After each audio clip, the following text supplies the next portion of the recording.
did you get this role as an animated actor? We'd love to know. Well, yeah, Luca was really such a gift, such an unexpected gift. It came from a friend. She referred me to the casting director, and I auditioned. We just sent the voiceover for a few characters. I did. I got the cop, and it was just such a delight to work with Enrico Casarosa. He's such an angel. We had so much fun working together, and with the casting director too. She's just amazing, Terry Douglas. Mm. So Is yeah, it? Go ahead. I didn't have many expectations. From what I saw when I was working, it looked amazing. I loved what I saw, but you work, you don't see much. I have a small role. I didn't see the entire movie. And then the movie came out and it got such an amazing lot of attention because it is a wonderful movie.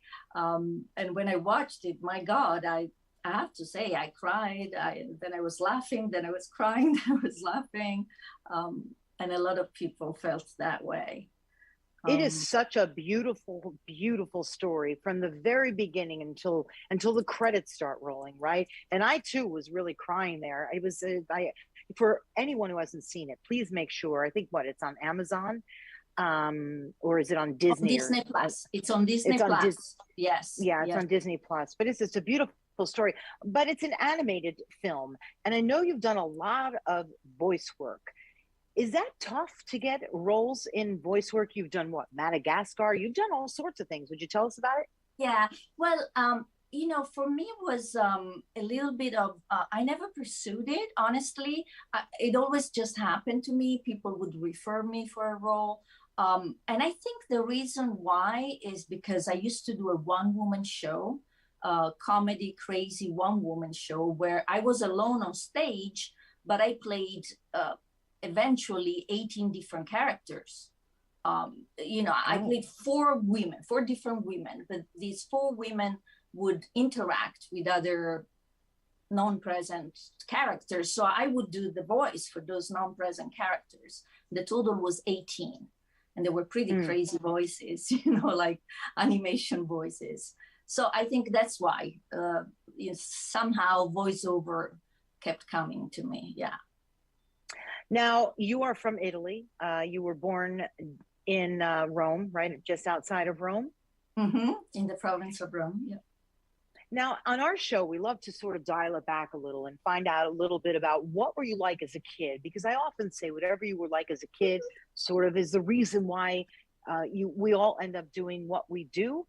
Did you always want to act? Were you doing this sort of stuff when you were in Italy? Well, as a child, I was very, very shy, Deborah. I was incredibly shy. Yeah. Yeah, but so many actors are, don't you think? I know so many performers, and when you get to meet them in person, they're usually off in the corner somewhere, and people are so surprised to learn that, gosh, why aren't they on? Why aren't they performing? And it's like, because usually when you're not performing, you're kind of in your head, right? Yeah, I mean, it's, when you're on stage, you're playing the characters, you're not being yourself. So a lot of people wonder about that. A lot of people say, but he's so reserved. How is that possible? It is very possible because, I'm not being myself. I'm just playing those 18 characters. And then I go back home, I go back to myself. Right. But as a kid, I actually wanted to be a dancer. My first dream was being a dancer. My parents sent me to do martial arts, so that got a little bit messed up, Well, at least you were strong, so. Yeah, and I can defend myself for sure. But I still love to dance, and yeah, I've taken a lot of classes. I've been in dance theater kind of companies, just for fun, I love it. Right, because it was your first love, right? So, now let's go forward a little bit. It's 1993. You move here to the States because you wanted to try acting, right? What was that like? Because it must have been a little scary. It's one thing to move from one part of the country to another, but to move over here from Italy, that's hard, right? Actually, it was not scary to me. No, It was okay. no. To me, when I first came here, it was really La La Land for me, in the sense of like a paradise, a surreal dream, beautiful place. Yeah. Yes, I came from Italy to follow an acting teacher to do, just study with him for a few months to try it out. And I just fell in love with everything, with the place, with the people, with the acting. Yeah, I went back through, I just left my place, everything, and I moved here. I was very, very excited to be here actually at the beginning. Yeah. Now you studied with some pretty phenomenal um, people, right? Could you talk to us a little bit about that? And Yeah. also, as part of that question, I want to know, when you came here and you were reading for roles, did you have to get rid of the Italian accent? Did you play it up? Like, how does that go for someone who's coming here from Italy who wants to act Yeah, in no, the US? The Italian accent is still scary to many people. It's like, for some people it's fine. Oh, it's you, it's who you are. But for some people, it's you must lose the accent. And I understand that. And I did work a lot on speech classes. I told you before I had my son, I had almost lost my accent. But then I had my son, and for me, it was very important to give him the Italian, and I was always talking Italian to him, to give him the language, and he's actually fluent in Italian. And, all my friends, teenagers, do not speak Italian. They can understand it, but they don't speak it because they didn't have a mother like me that would just be on top of it and make him speak it. I remember as a child, he would answer in English and I would just tell him, tell me in Italian, tell me in Italian. So it was hard. I'm glad you did that with him because, when my folks came over, it was, well, they didn't come over, my grandparents did, it was like, no, you're speaking English only. I'm of that generation where we didn't learn. And now people that are teaching their kids, it's like, no, speak Italian back to me. So that's very important. So again, you were at least speaking it at home. So you were keeping up your language, but, did it ever prevent you from getting any roles, or were you able to lose the accent because you had to sort of assimilate into a role? Well, I'm sure, yeah, it's probably still a problem for some people, as I told you, but some people are very open to it now. There is we want diversity now everywhere, and, absolutely, and that should extend to accents too, because, and in my opinion, I do prefer a movie when I hear accents. It's so much more real, right? It's like real life instead of just all stereotypes, one way of speaking, which we don't have anymore. If you think about it, talk about old stereotypes in Hollywood, right? It used to be the beautiful, gorgeous, glamorous actress. And now I really do think that we're getting to a point where real people, we've got to see people like us, right? Yeah. Accents and all, warts and all is so important, because we feel like we relate to the people in the film. And also, yeah. can I add one thing? If yeah. it's really a role where I must lose the accent, I have a terrific, amazing speech coach. And if I work with him, John Sperry is amazing, I can lose the accent. Now, one of the first roles you got here, right, when you came to LA, was in the theater. And I know theater is truly your first love. Could you tell us about that? And you also love the one woman show. You enjoy that. Tell us about that. Yeah, I got here and I had so much to learn. So I started studying with some amazing teachers. But also the best way to get into the acting is really to join a theater company and just do that all the time. You just read plays all the time, you practice with other actors, you do shows, you are in rehearsals all the time. It's a very pure memory that I have of that time. I really like it a lot. It's all about a one woman show though is very intimate. It's all about you on the stage, right? You are carrying the entire play, all the dialogue, everything. Is that difficult, or is it something that just comes to you? Like, how do you do that? I would say it's difficult, but it's possible. And I'm going to tell you a little story if I can. Yeah. The first time they asked me to do a one-woman show was in 1997. Dario Fo, Italian writer, won the Nobel Prize.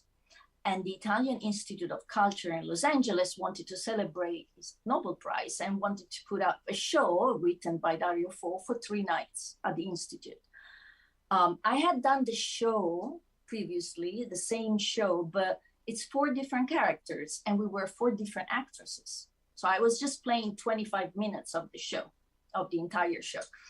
And I remember the director of the Italian Institute of Culture called me, Enzo Coniglio, and he asked me to do the entire show by myself. And my first answer was, no, I can't do the entire show by myself. It's impossible. And he was like, why? And I'm like, Enzo, I can't. It's like, it's done with other actresses and that's how we do it. And he just kept saying, why? And he said, okay, let's just think about it and let's talk again tomorrow. And I spent all night thinking, how can I do the entire show? So literally, I didn't sleep. And I had a friend that just told me, what are you doing? You're an actor. You want to be an actress. Just do the show. So I woke up in the morning, I called Dance and I said, I'm doing it, okay. But I really had nightmares for a long time of, it's going to be a disaster. I'm going to have to move away from LA. But it was, oh no. Yeah. I was really scared. But then once you do a one-woman show, once it's such an amazing experience, you just want to do it forever. And I did it for a long, long time. You said it's an amazing experience. Explain that to us, because believe me, most of us will never know what that's like. Well, you get on stage and you'll be on your own for almost 2 hours and you have to make people laugh. In my show, there are 4 different characters. 3 are comedy and 1 is drama. So, they would laugh for the first half hour and then they would cry. That was really heavy drama piece. And then they would start laughing again. And you just need a lot of preparation. You just need to get in and however you want to prepare, but you have to prepare. To me, I could never do it just like, okay, let's get on stage and do it now. I could not. I have to prepare. And I usually prepare for at least 3 hours before the show. Wow. And an incredible memory. I remember the little bit of theater that I did in high school and college. It's like somebody had to have little note cards off to the side because I was so nervous I couldn't remember. So it's a good thing I didn't become an actor because I wouldn't be able to do what you do. So that's pretty outstanding. Let's talk a little bit about some of the amazing people that you have acted with. One of my favorites, right? Daniel Day-Lewis. In nine. Could you talk to us about that? Yeah, it was that was a small role too, but it was such an intense day with Daniel. 2 days with Daniel Day-Lewis, and he's such a doll too. He's so nice, so supportive. I remember that when the time came from our close-ups, he didn't have to be there. But he stayed. He said, no, I'm going to stay. I'm going to give them the lines. And he was right in front of me, giving me the lines for my close-ups. I thought that was so sweet. And don't you find sometimes some of the greatest actors, the greatest writers and directors, they are the most giving, aren't they? Mm-hmm. Yeah, yes, it's true. It's true. And they have a special energy about them. There is a reason, I think, why they are who they are. Yeah, totally. When you walk on a set and there is Daniel Day-Lewis, are you immediately really nervous? I mean, yeah, there you go. I just hear my heart. Yeah, that's why I have to prepare. The same thing for the one-woman show. If you get up on stage in front of so many people, your heart just starts pumping like crazy.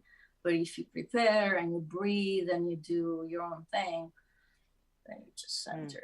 Yeah. American Crime Story. You played Gianni Versace's mother. What a role. Tell us about that. Well, that was amazing. Unfortunately, the best scenes of what I shot there was that they were left behind. You know, I played Franca Versace when he was 10 years old, and that's what you see. And then I played scenes with Edgar Ramirez when Gianni Versace was 30 years old. And Right. this scene that was just amazing, amazing. And one thing I'm really happy about is that they had to leave it out of the final cut, but the director gave an interview and he said that his biggest regret was to leave those scenes out because they were really amazing. Well, was when he was 30 years old and he opened his first store in Milan. He was from Calabria, from the south. His mom was from Calabria, and she was a dressmaker. She taught him everything. So he recreated hair store in Calabria in Milan. And the scene is about when he actually takes her from Calabria to Milan, and he opens the store and she walks into the store, and it's just exactly like hair store in Calabria. But you know, wow, in the center of Milan.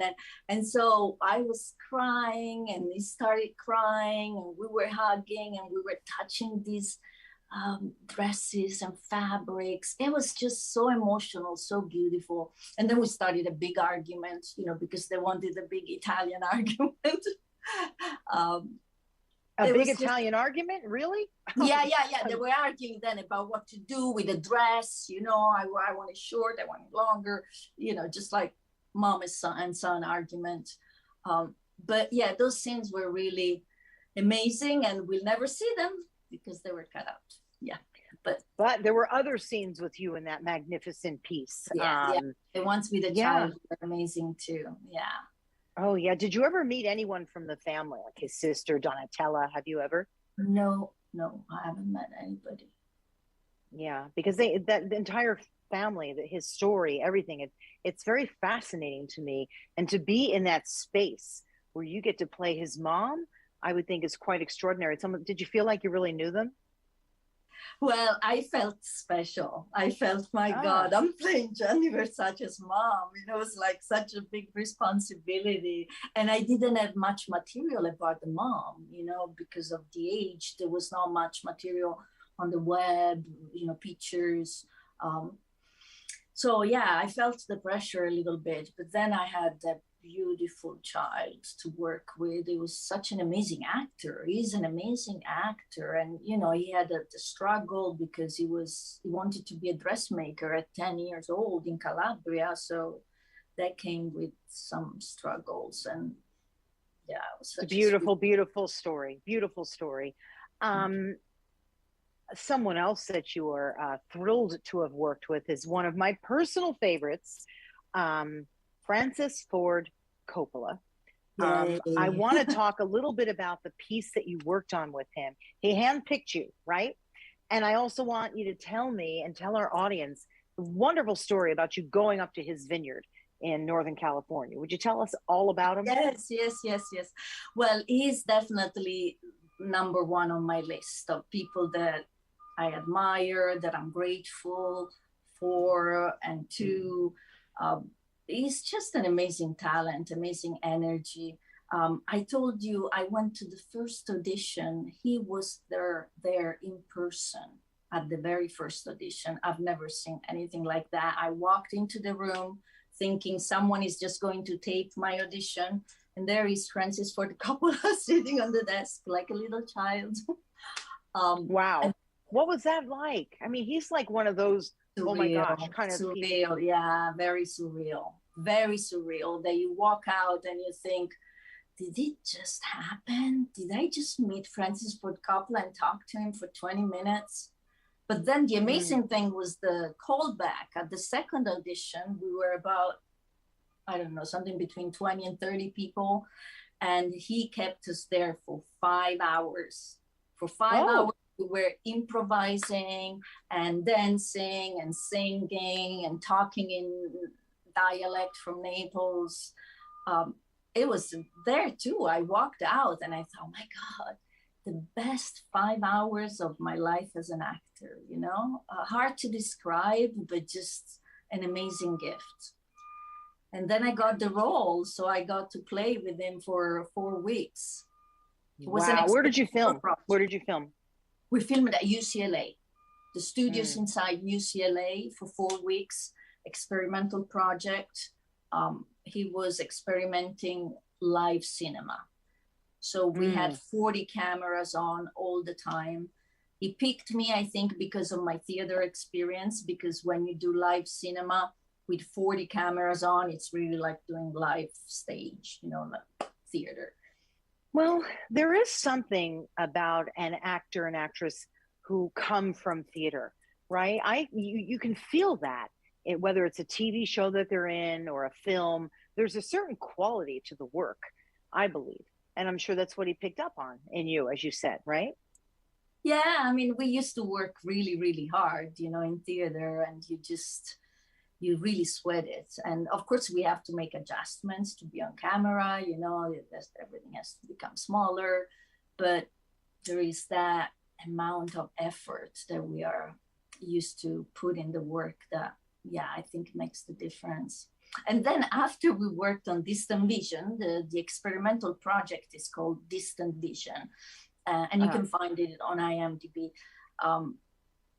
After we worked on Distant Vision, because I write, I showed him some of my writing, and he said, you know, he complimented me about my writing. And one day he asked me to go up to Sonoma.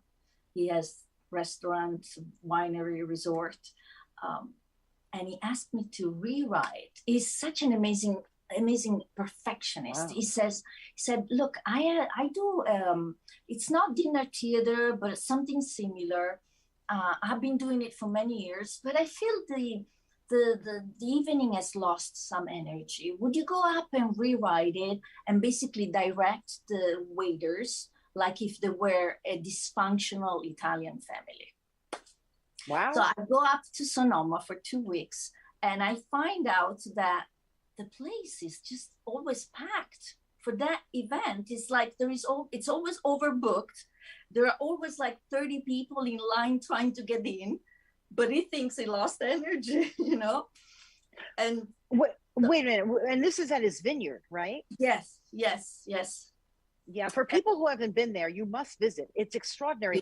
And I've been there a few times, actually. And I remember the first time, this is before I had met him, there he was just sitting there. He lives there often, right? It's one of his homes. And very often he'll just be there. So it's quite an experience, everybody, to go up there. But anyway, go ahead. Really, because it's not just a restaurant. It's not that you just go there and you can tour the winery. There is a pool, like resort style pool and cabins. Stunning. And it's great. It's an amazing place.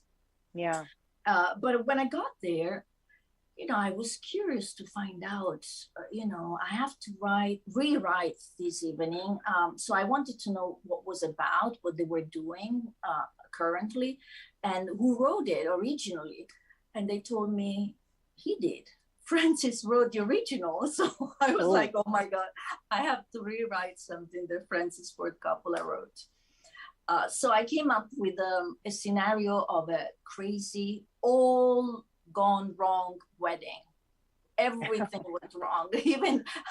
That's real. That's for sure real. That's happened. Yeah, that happens. Exactly. That happens a lot. But in this one, at the very end, it culminates with the fact that the bride is pregnant and the groom doesn't know. And so it's like a big mess. But that was so much fun. That place, you're right, you have to visit because it's an experience that it's so different for us. You know, we live in LA, everything is a little bit boxed, you know, we are so self-conscious, and we go to our auditions or to our meetings and it's all kind of prepped, right? But in Sonoma, it's different there. Yeah, people are just so relaxed and so just into having fun. I thought, you know, people would just be sitting there watching this event, but everybody just got into it. There were people, at some point, there were people standing on the chairs going like, go and get married, go and get screaming. I mean, love it was that. out Oh, of that's control. wonderful. And he loved it? Everybody loved it. It was a lot of fun. Yeah. I wonder if they're still doing.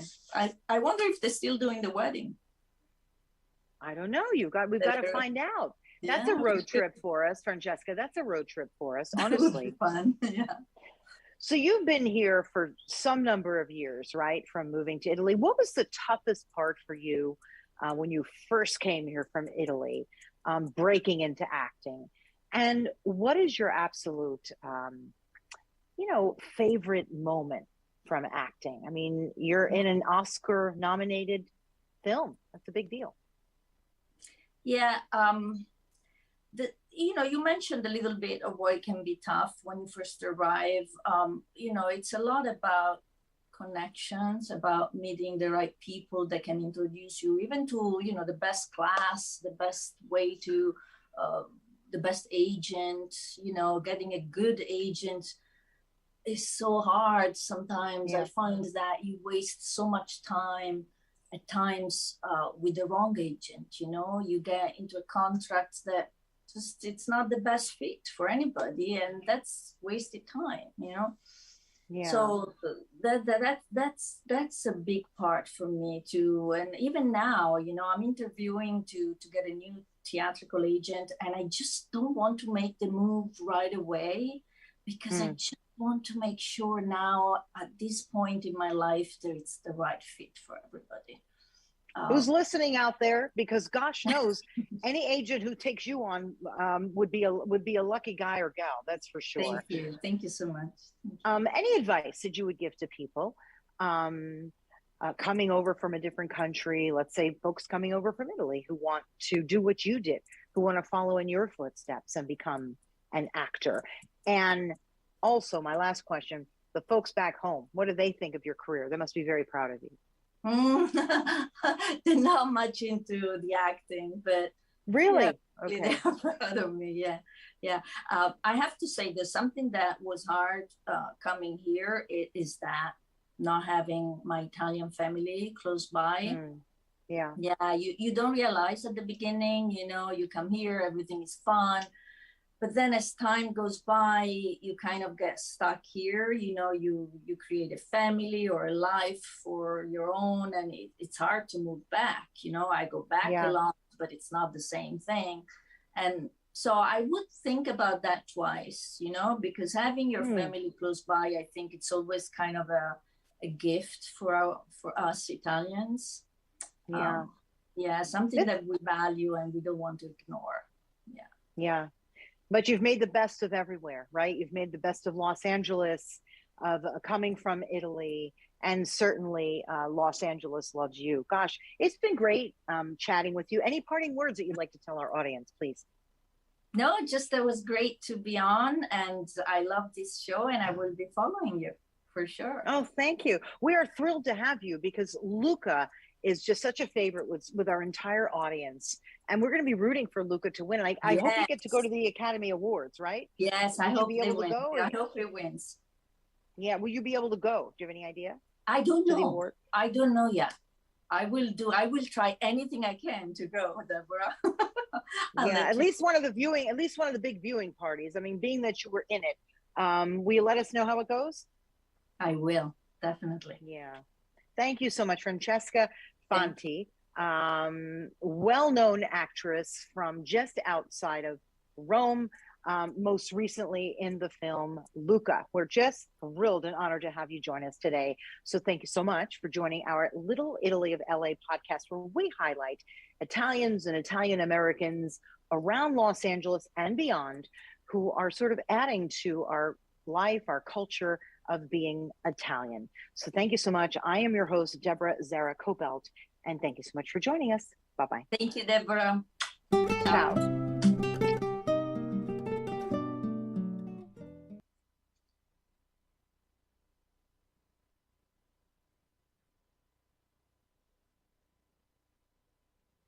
Okay, we are off. How was that? That was great.